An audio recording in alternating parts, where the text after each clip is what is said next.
Friends, praise God. നന്ദി പറയുന്നത് ഒരു ശീലമാക്കിയാൽ തീർച്ചയായിട്ടും നമ്മുടെ തലച്ചോറിൻ്റെ തന്മാത്രകളുടെ ഘടന തന്നെ മാറ്റിയെടുക്കാൻ പറ്റും. സിസ്റ്റർ വെറുതെ തള്ളുന്നതല്ല, ഇതിലെ സത്യമുണ്ട്. സയൻറ്റിഫിക് സ്റ്റഡീസ് പറയുന്നത് അങ്ങനെയാണ്.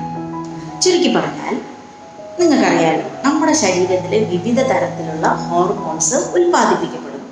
ഓക്കെ, ഇതെന്തിനാ സഹായിക്കുന്നത്? ഇത് നമ്മുടെ ശരീരത്തിന് ജീവിതത്തിന് അത്യന്താപേക്ഷിതമാണ്.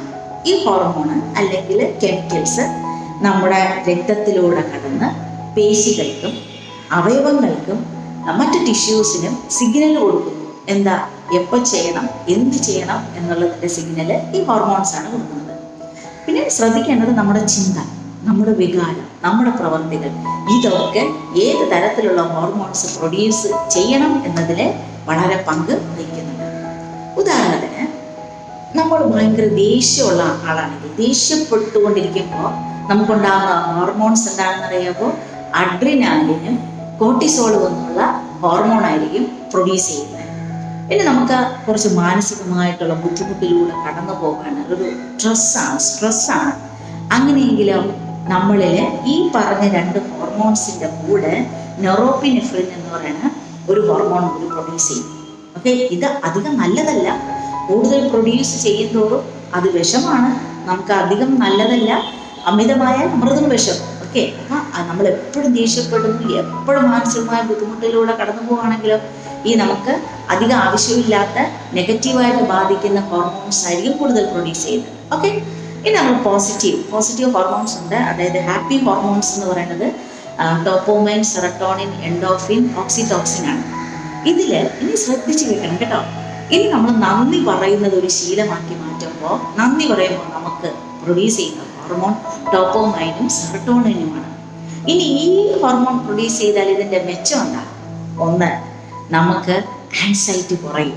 ഓക്കെ, നമുക്ക് നല്ല ഉറക്കം കിട്ടും, നമ്മുടെ സെൽഫ് എസ്റ്റീം കൂടും, നമുക്ക് മറ്റുള്ളവരുമായിട്ട് നല്ല ബന്ധങ്ങൾ സ്ഥാപിച്ചെടുക്കാൻ പറ്റും. ഓക്കെ, നമ്മുടെ മൂഡ് പോസിറ്റീവായി മാറും.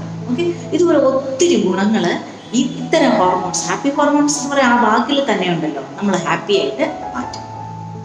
ഇനി ആരോടാണ് നന്ദി പറയേണ്ടത്? നമുക്കറിയാമല്ലോ, നമുക്ക് എല്ലാം ഫ്രീ ആയി സമ്മാനിച്ച നമ്മുടെ ദൈവത്തോട് നമ്മൾ നന്ദിയുള്ളവരായിരിക്കണം, നന്ദി പറയണം.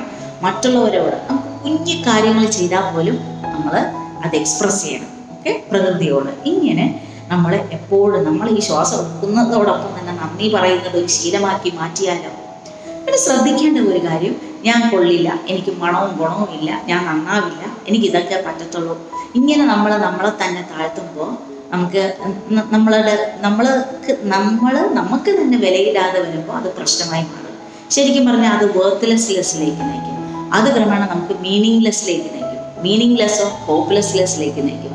ഹോപ്പ്ലെസ്നെസ് നമുക്ക് ഹെൽപ്ലെസ്നെസ് തരും. ഉദാഹരണത്തിന്, യോഗ്യതയില്ല, എനിക്കൊന്നുമില്ല, ഞാൻ യോഗ്യനല്ല, അതെന്തിലേക്ക് ജീവിതത്തിന് ഒരു അർത്ഥം ഇല്ലാത്തുള്ള അവസ്ഥയിലേക്ക് എത്തിക്കും.